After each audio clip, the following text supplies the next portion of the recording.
Good morning बेटा। ये विविध का पार्ट है। दादा साहब फाल्के। दादा साहब फाल्के 1969 में जन्म हुआ था। नहीं, मतलब दादा साहब फाल्के का 1969 में शुरुआत हुई। दादा साहब फाल्के की 1969 में शुरुआत हुई थी। तो भारतीय फिल्म उद्योग के जनक दादा साहब फाल्के को भारतीय फिल्म उद्योग के जनक के रूप में लोकप्रिय दादा साहब फाल्के के बारे में कहा जाता है कि उन्होंने भारतीय फिल्म उद्योग की आधारशिला रखी। तो वे न केवल एक कुशल स्वप्नदर्शी थे बल्कि उन्होंने 175 से अधिक फिल्में बनाई। उनकी सर्वाधिक ख्याति प्राप्त कृतियों में राजा हरिश्चंद्र, सत्यवान सावित्री आती हैं, किंतु सबसे बड़ी व्यापारिक फिल्म लंका दहन से मिली, जिसे भारत की प्रथम सबसे हिट फिल्म माना जाता है। उनके जीवन काल में ही लोग उनका इतना सम्मान करते थे कि उनकी मृत्यु के पश्चात उनके सम्मान में कई पुरस्कार दिए जाने लगे, जिसमें सर्वाधिक प्रसिद्ध है Dada Saheb Phalke life time achievement award. Dada Saheb Phalke life time achievement award है।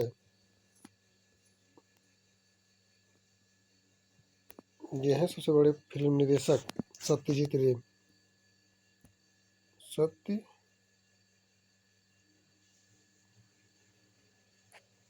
रे।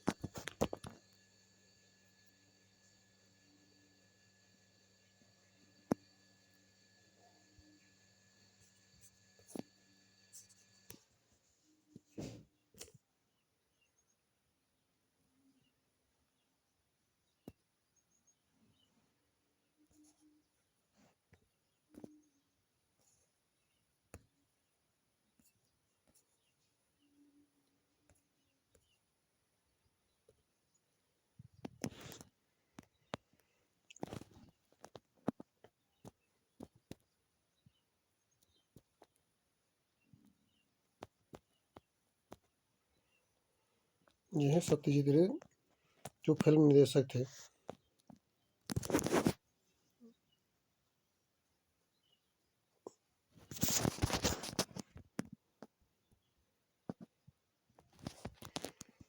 तो एक प्रसिद्ध फिल्म निर्देशक थे जिन्होंने निर्देशन में हाथ आजीवन से पूर्व एक व्यावसायिक कलाकार के रूप में कार्यक्रम प्रारंभ किया तथा इन्होंने इसे अपने करियर के रूप में स्थापित किया। पथेर पंचाली के निर्देशक के रूप में जाना जाता है। इससे उन्हें आदमी के रोजमर्रा के संघर्ष के वास्तविक चित्रण के लिए अंतर्राष्ट्रीय ख्याति प्राप्त हुई है। एक अन्य कृति थी राज शतरंज के खिलाड़ी, जिसे समानांतर सिनेमा प्रेमियों के लिए एक अनमोल रत्न समझा जाता है। उन्हें घरे बायरे के लिए प्रसिद्धि मिली, जिसमें नारियों तथा इस दुनिया में उनके स्थान को उजागर किया गया। उन्होंने कई सम्मान यथार्थ वर्ष 1992 में Bharat Ratna Dada Saheb Phalke life time achievement award से भी अवार्ड भी मिला प्राप्त हुआ सत्यजीत रे को।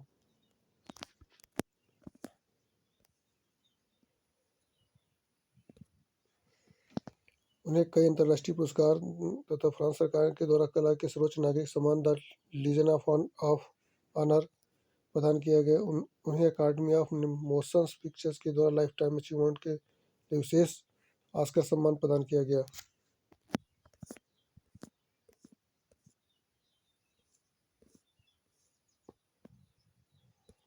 अब चित्रकला में है राजा रवि वर्मा कोयल थम्पुरण को 20वीं शताब्दी का सबसे बड़ा चित्रकार माना जाता है। द्रविड़ की देशी रियासत से थे। लंबे समय तक वहाँ के राजा परिवार का संरक्षण उन्हें मिला। उन्हें पौराणिक चित्रों को अपनी राजा रविवर्मन को पौराणिक चित्रों के लिए जाना जाता है। उन्हें चित्रण से सजीवता प्रदान करने के लिए जाना जाता है। उन्हें सामान्यतः नल दमयंती, महाभारत, रामायण इत्यादि में सुंदर दृश्य 10 वरियों के लिए चित्र बनाए। ब्रिटिश सरकार के द्वारा केसरे हिंद स्वर्ण पदक से सम्मानित किया गया था। उनकी प्रसिद्ध कृतियों शकुंतला, रावण के प्रहार से आहत जटायु इत्यादि सम्मिलित है। इनकी प्रवीणता तथा ख्याति की देखते हुए केरल सरकार ने कला और संस्कृत उत्कृष्टता के प्रदर्शित करने वाले लोगों के लिए उनके नाम पर राजा रविवर्मा पुरस्कारों आरंभ कर दिया। रावण के प्रहार से आहत जटायु, शकुंतला उनकी प्रमुख कृतियां हैं।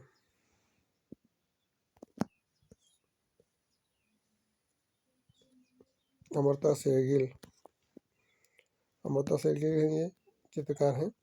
अपने युग में सर्वाधिक ख्याति प्राप्त महिला चित्रकार में से एक तथा यूरोप, बुडापेस्ट, फ्लोरेंस में शिक्षण में प्रशिक्षण प्राप्त अमृता शेरगिल भारत आई थी।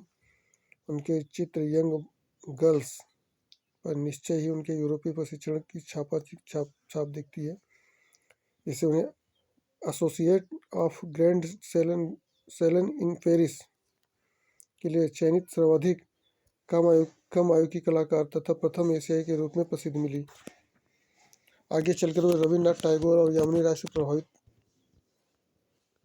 कलाकारों के कलकत्ता स्कूल के सदस्य बन गए। उन्हें भारत के कुछ लोगों का भ्रमण आरंभ किया और siesta and in the ladies enclosure village scene जैसी कृतियों की रचना की। उन्होंने कई पुरस्कारों से सम्मानित किया गया। उनकी रचनाओं को राष्ट्रीय आधुनिक कला संग्रहालय में रखी जाने की राष्ट्रीय विरासत घोषित किया गया। अमृता शेरगिल की young girls, associate of grand salon of Paris,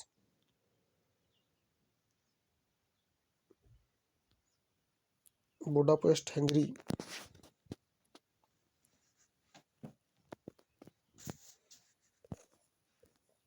BC Sanyal उन्हें भारतीय कला का आधुनिकता के अग्रदूत के रूप में जाना जाता है। उन्होंने न केवल चित्र बनाए बल्कि वे जीवन पर्यंत कई कलाकारों के उत्सुक शिक्षक भी रहे। उनकी कुछ सबसे प्रसिद्ध रचनाओं में despair and way to the pass, cowherd, lying scarecrow सम्मिलित। वे प्रसिद्ध मूर्तिकार भी थे। उन्होंने बीसी सन्याल प्रसिद्ध मूर्तिकार थे। बीसी सन्याल जो थे प्रसिद्ध मूर्तिकार भी थे। उन्होंने दिल्ली शिल्पी चक्र, दिल्ली मूर्तिकार व्रत का स्थापना की थी। वह घनिष्ठतापूर्वक ललित कला अकादमी से भी जुड़े थे और आजीवन उपलब्धि के लिए उन्हें ललित कला अकादमी फेलोशिप से सम्मानित किया गया। पद्म भूषण भी आज भी सम्मानित किया गया। बीसी सन्याल मूर्तिकार भी थे और दिल्ली शिल्प चक्र के दिल्ली मूर्तिकार व्रत की स्थापना भी की थी। आधुनिकतावाद के चित्रकार भी थे, मूर्तिकार भी थे। एम एफ हुसैन उसका पूरा नाम मकबूल फिदा हुसैन था। वे हमारे सबसे महान कलाकारों में से एक थे। वे कुशल चित्रकार, फोटोग्राफर, निर्देशक, भारतीय संसद के सदस्य। हालांकि जीवन के अपने आरंभिक चरण में उन्होंने कलाकार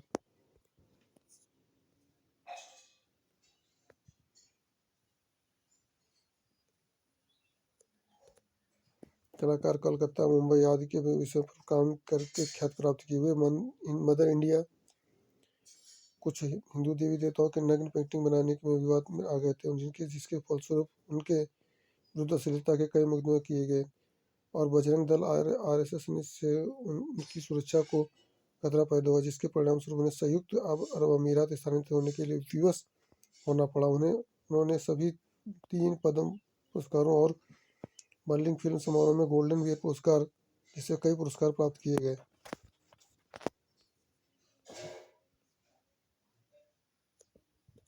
रवींद्रनाथ टैगोर वो इंडियन सोसाइटी ऑफ ओरिएंटल का प्रवर्तक और प्रमुख माना जाता है। वे कुशल चित्रकार थे और बहुत ही प्रभावशाली बंगाली स्कूल ऑफ आर्ट के संस्थापक थे रवींद्रनाथ टैगोर। ये दोनों संस्थान आधुनिक भारतीय चित्रकला के आगे आए हुए। उन्हें बच्चे के लिए लेखन के लिए भी जाना जाता है और वे छद्म नाम अबान ठाकुर का प्रयोग कर उन्होंने पहले से विद्यमान मुगल राजपूत शैलियों का आधुनिकीकरण करके भारतीय कला का ब्रिटिश प्रभाव की प्रतिकार किया। उनकी प्रसिद्ध रचनाओं में गणेश जर्नी, उन्हें टैगोर गणेश जर्नी, तीना प्लेयर, भारत माता आदि सम्मिलित हैं। उन्हें पुरस्कारों से सम्मानित किया गया। यामिनी राय वह एक अत्यंत भारतीय चित्रकार थी और भारत में आधुनिक कला लाने से भी जुड़ी थी। रवींद्रनाथ टैगोर ने उन गवर्नमेंट कॉलेज ऑफ आर्ट में पढ़ाया था। वो बंगाल की आदिवासी और लोक कला के साथ आधुनिक चित्रण के तहत सृजन करने के लिए प्रसिद्ध थी। वह विशेष चित्रकला की काली घाट शैली में रुचि रखते थे। उन प्रसिद्ध रचनाओं में माता और शिशु, कृष्ण और राधा नृत्य, मकर आदि सम्मिलित हैं। पद्म भूषण ललित कला अकादमी द्वारा फेलोशिप से भी सम्मानित किए गए। सतीश गुजराल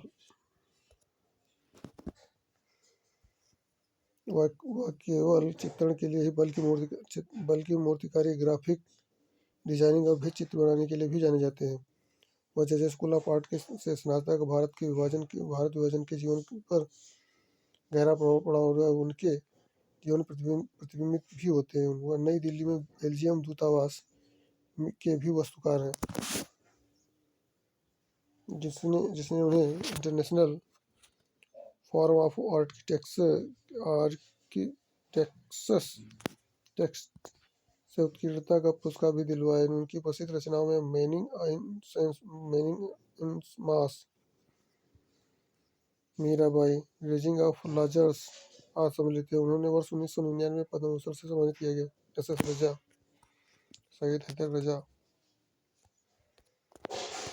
सैयद हैदर रजा विश्व भर में सबसे व्यापक रूप में मान्यता प्राप्त भारतीय कलाकारों में से एक। उन्होंने भारतीय पौराणिक कथाओं और ब्रह्मांड विज्ञान को बहुत कुछ लिया और उसका पश्चिमी तत्वों के साथ संयोजन किया गया। उसकी सबसे प्रसिद्ध रचना बिंदु, एस एस राजा की सबसे प्रसिद्ध बिंदु या डॉट है, जिसने उनके काम में आयाम जोड़ा। रजा फाउंडेशन के संस्थापक जो युवा कलाकारों की अपनी रचना दर्शाने और प्रदर्शित करने में सहायता करता था।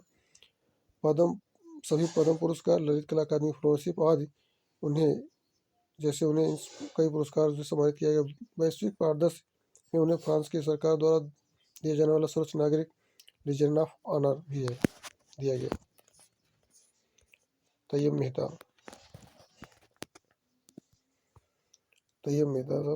मेहता भारत के सबसे आधुनिक चित्रकारों में से एक है, जो शक्तिशाली बॉम्बे प्रगतिशील कलाकार के समूह के थे। वह क्यूबाई आंदोलन, अभिव्यक्तिवादी शैली और जैसे पश्चिमी अवधारणाओं के साथ प्रयोग करने वाले पहले भारतीय चित्रकारों में से एक। वह भारतीय मूल के सबसे महंगे कलाकारों में से एक हैं, जिनकी रचनाएं क्रिस्टी की नीलामी में बेची गईं। अपनी ट्रिप्टिक सेलिब्रेशन के लिए सुविदित हैं।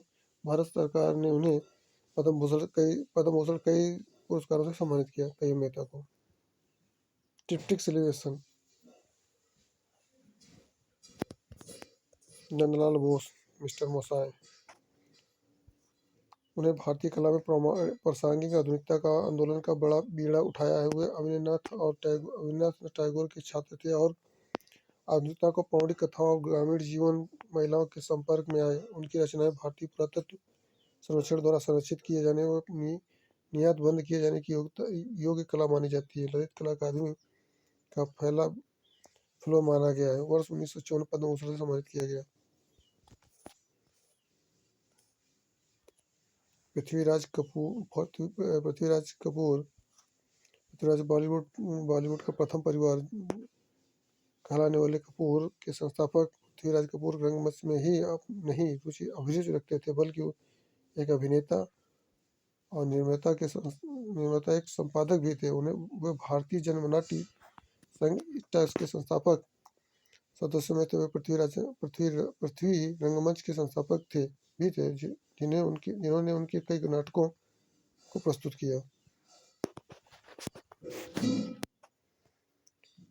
उनके कुछ प्रसिद्ध नाटकों में से कालिदास के अभिज्ञान शाकुंतलम का पुनर्मंचन सम्मिलित है। उन्हें नाटक अकादमी पुरस्कार से आजीवन फेलोशिप, दादा साहब फाल्के पुरस्कार, मरणोपरांत पद्मभूषण कई पुरस्कारों से सम्मानित किया गया। उनके सम्मान में डाक टिकट भी जारी किया गया।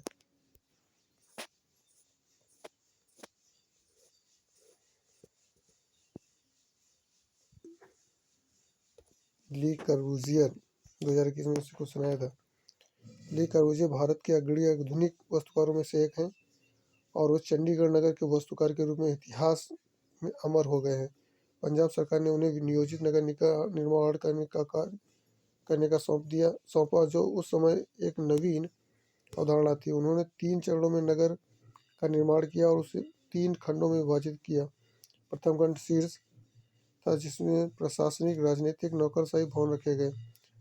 शरीर में आत्म आवासीय परिसर और राज्य विश्वविद्यालय सम्मिलित थे। अंतिम खंड में पाद औद्योगिक क्षेत्र के रेलवे स्टेशन है।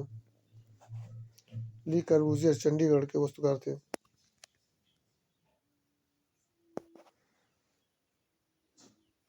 चार्ल्स कोरिया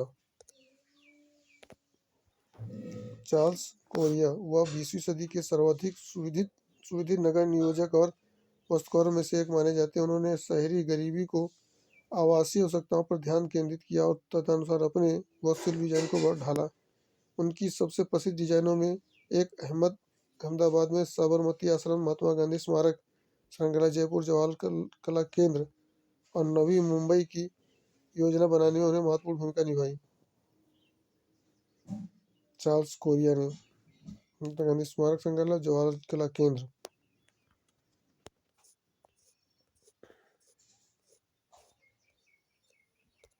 रविन्द्रनाथ टैगोर बुद्धिजीवियों की लंबी श्रृंखला से आते हैं। रविन्द्रनाथ टैगोर बुद्धिजीवियों की लंबी श्रृंखला से आते हैं। वह न केवल लेखक बल्कि स्वतंत्रता सेनानी, चित्रकार, प्रमुख बुद्धिजीवी भी थे। वे गीतांजलि नामक कविताओं के अपने संग्रह के लिए 1913 में साहित्य नोबेल पुरस्कार जीतने वाले कुछ भारतीय हैं। उन्होंने लगभग 12 उपन्यास, 35 गीतों और कई लघु दीर्घ कहानियों का लेखन किया। इस उपलब्धि के कारण उन्हें विश्व कवि कहा जाता है। उनकी सबसे बड़ी रचनाओं में से घरे बयारे, कबूली वालास, गोरा आदि सम्मिलित है।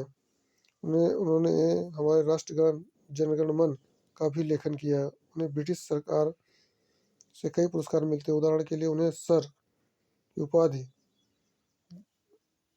दी गई थी, लेकिन जलियांवाला बाग नरसंहार के बाद उन्होंने नाइट की पदवी लौटा दी थी। अधिकांश 12 से अधिक विदेशी भाषाओं में अनुवादित की गई। अमिताभ घोष वह कुशल कथाकार। उन्हें अंग्रेजी और बंगाली में कई पुस्तकें लिखी हैं। उन्होंने अपनी रचनाओं में शिक्षाविदों, अंग्रेजी इतिहास, भाषा और विज्ञान का संयोजन किया है। उन्हें द शैडो लाइसेंस, सद कलकत्ता क्रोमोसोम और अफीम के व्यापार के संबंध में उनकी हाल ही की आइविस ट्रायलॉजी के लिए सम्मानित किया गया। उन्हें साहित्य अकादमी पुरस्कार जैसे कई पुरस्कारों से सम्मानित किया गया। उनकी पुस्तक सी ऑफ पापाज का प्रतिष्ठित मैन बुकर पुरस्कार से चुना गया है।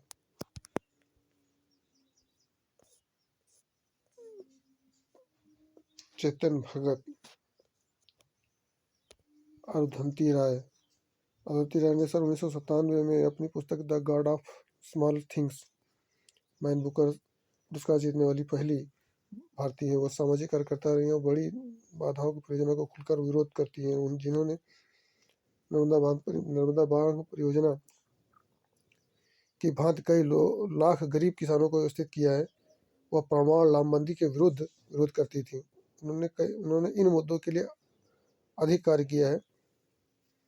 अलजेब्रा ऑफ इन्फिनिट जस्टिस के लिए 2006 में प्रतिष्ठित साहित्य अकादमी पुरस्कार से ठुकरा दिया गया।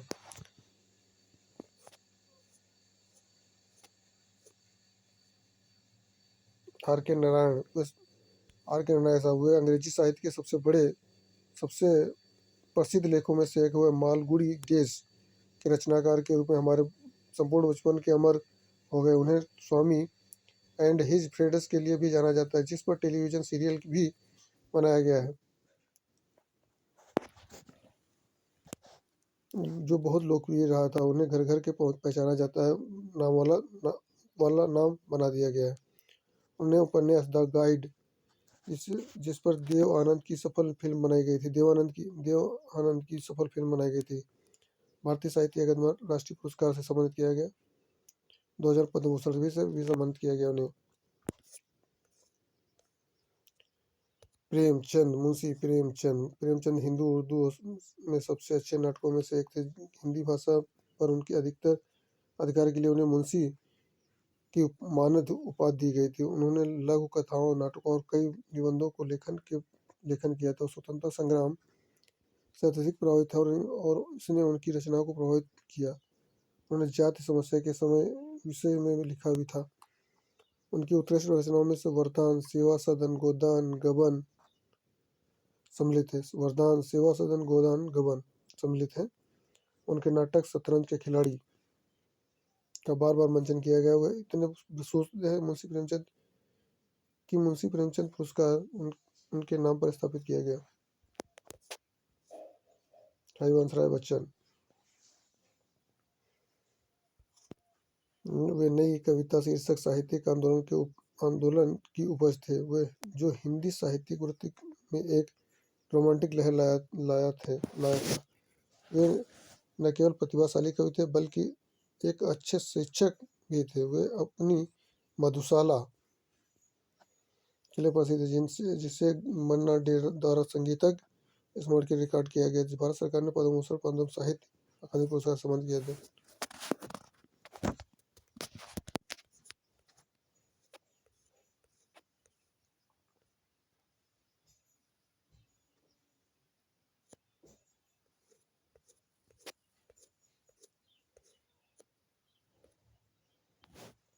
राम किंकर बैज, हालांकि वो पश्चिमी चित्रकारों में से प्रभावित थे, लेकिन वो भारतीय मूर्तिकारों की स्वदेशी भारतीय आवाज बनाने में सफल है। वर्ष 1940 में 1950 के दशक के दौरान उनके नेतृत्व में अधिक से अधिक भारतीय मूर्तिकारों ने अपने शिल्प के साथ प्रयोग करना आरंभ कर दिया। उन्होंने पश्चिमी प्रयोगात्मक शैलियों के साथ पारंपरिक भारतीय शैलियों का विलय कर लिया, अनूठे मिश्रण का निर्माण किया। वह प्रासंगिक आधुनिकता की सबसे बड़ी समर्थकों में से एक थे।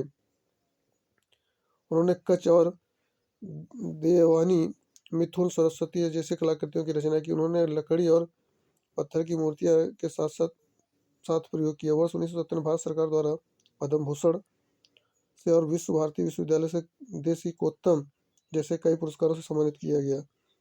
उनके जीवन का एक बड़ा शांतिनिकेतन में भी बीता। देवी प्रसाद राय चौधरी, डीपी राय चौधरी रविन्द्रनाथ टैगोर के छात्र थे। उनके बचपन उनके काम से अधिक प्रभावित थे। एक अन्य प्रभाव प्रसिद्ध फ्रांसीसी शिल्पकार रोडियन का सुंदर और प्रयोगात्मक काम था। उनकी कुछ प्रसिद्ध कृतियों में महात्मा गांधी, श्रम की विजय, स्वामी विवेकानंद, टीपीराज चौधरी की श्रम की विजय, शहीद स्मारक आदि सम्मिलित है। वे मूर्तिकला और चित्रकला प्रासंगिक पक्ष में थे, सब उत्सुकतापूर्वक लीन थे और वर्ष 1960 तक राष्ट्रीय कला अकादमी के राष्ट्रीय अध्यक्ष थे। उनकी मूर्ति श्रम का विजय उनके कामों में सबसे उल्लेखनीय था। चेन्नई के मरीन बीच में प्रदर्शित की गई और यह कलाकार कम्युनिस्ट विचारधारा के प्रति झुकाव प्रतिबिंबित करते थे। डीपी राय चौधरी,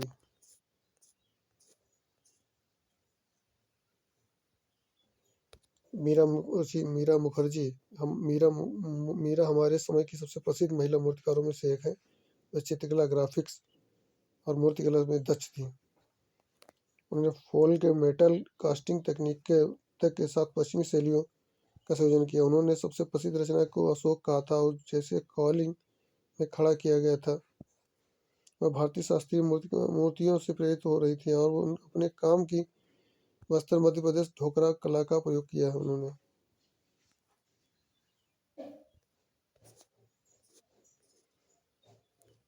वीपी कर्माकर, विनायक पांडव कर्माकर मराठी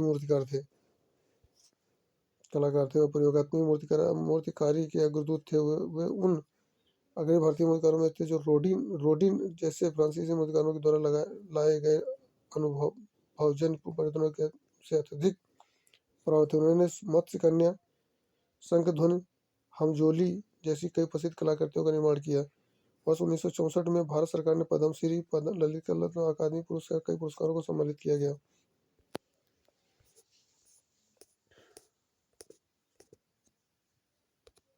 भीमबेटका मध्य प्रदेश में स्थित है। भीमबेटका कहाँ पे? मध्य प्रदेश में स्थित है, ठीक है।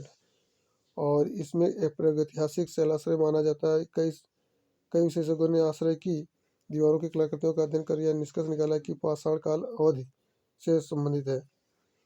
भारतीय महाद्वीप मानव जीवन के चिन्हों को प्रदर्शित करता प्रतीत होता है।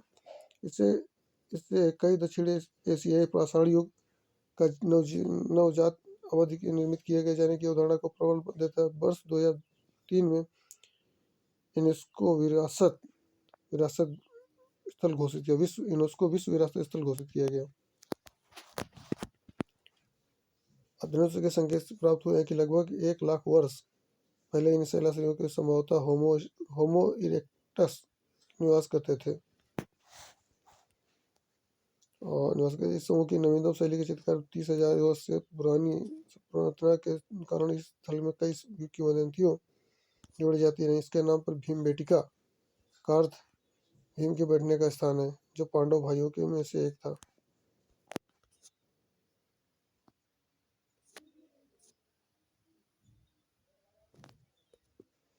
लाल, सफेद, पीले रंग का प्रयोग किया गया। इनकी चित्रकारी में जादुई प्राणियों, आकाशगामी वैसे देवी देवताओं का प्रतिनिधित्व मिला है।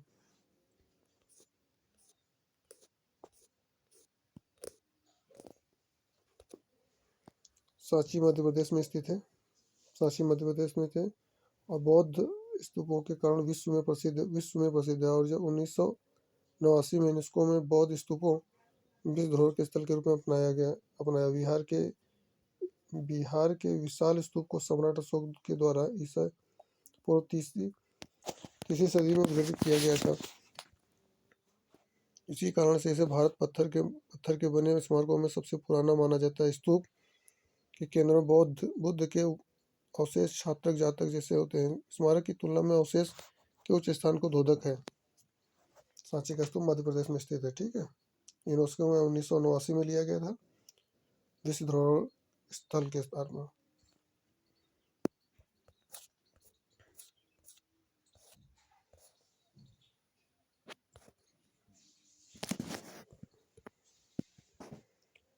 श्रवणबेलगोला में यह शहर कर्नाटक के हासन जिले में स्थित है। जैन धर्म के सबसे प्राचीन श्रद्धेय तीर्थ स्थलों में से एक है। यह शहर जैन गुरु बाहुबली की 17 मीटर ऊंची नग्न प्रतिमा के लिए प्रसिद्ध है। बाहुबली प्रथम तीर्थकार के पुत्र थे। वह एक अखंड प्रतिमा है, अर्थात यह केवल एक लंबवत पत्थर से तराशा गया है।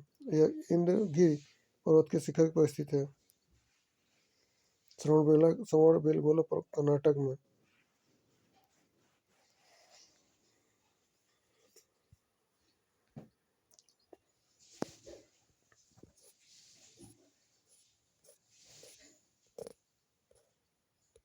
वाराणसी ऐतिहासिक रूप में बनारस काशी के रूप में जाना जाता है। काशी के रूप में जाना जाता है वाराणसी को, क्योंकि यह पवित्र नदी गंगा के तट पर स्थित है। यह उत्तर प्रदेश सरकार के अधिकार क्षेत्र में आता है। यह समस्त शहर गंगा के नदी के समांतर बसा हुआ। यह वह इष्टतम कहते हैं जब वाराणसी को विश्व सबसे प्राचीन नगरों में से एक माना जाता है क्योंकि लोग यहाँ लगातार बसे रहे हैं। भारत की आध्यात्मिक राजधानी भी कहा जाता है।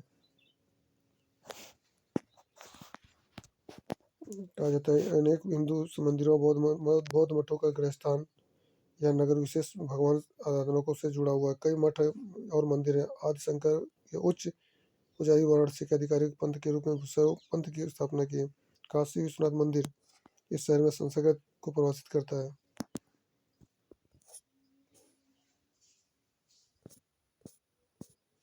फूलों की घाटी फूलों की घाटी उत्तराखंड राज्य में पश्चिम बंगाल में स्थित है। यह पाए जाने वाले वनस्पतियों के अवर्णीय अद्वितीय किस्मों के अल्पाइन फूलों की खूबसूरत मैदानों चारागाहों के कारण घाटी को राष्ट्रीय उद्यान बनाया गया है। नंदा देवी मंदिर परिसर के साथ साथ 1988 में घाटी को यूनेस्को विश्व विरासत स्थल को दर्जा दिया गया।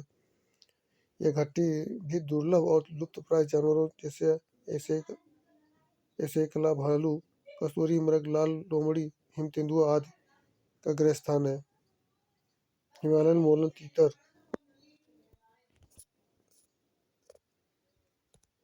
जयमंडल निश्चल बायोस्फीयर रिजर्व यहाँ मौजूद है उत्तराखंड में फूलों की घाटी।